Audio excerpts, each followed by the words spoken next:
CNN News says the online marketing is brewing. And what is the future for online marketing? What does this mean for online marketing shoppers?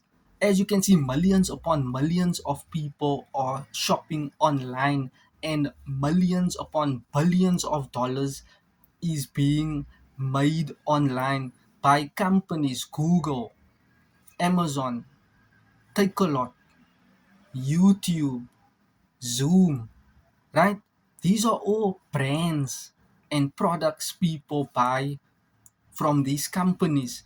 And where do you and I stand in this? You have an advantage to build a system, a funnel, so that people can buy your products online. People can shop online, clicking on your adding to cart a product checkout page. You can build these things online, having these systems and automation and funnels in place, adding your products, adding 500 products on a standardized website, and having another fully automated sales funnel on another platform whereby you can diversify your income options, passive income streams coming in. That is what people are doing. 5 figure, 6 figure, 7 figure, 8 figure entrepreneurs, businesses, professional solopreneur business owners are doing these things online.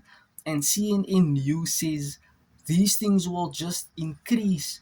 The growth will be rapid. So drop me a comment 5 and you can have my proven step-by-step blueprint on how you can actually build these systems and automation online. Save this video, like this video, and share this people to spread the news based upon online shopping. Thank you and you're welcome.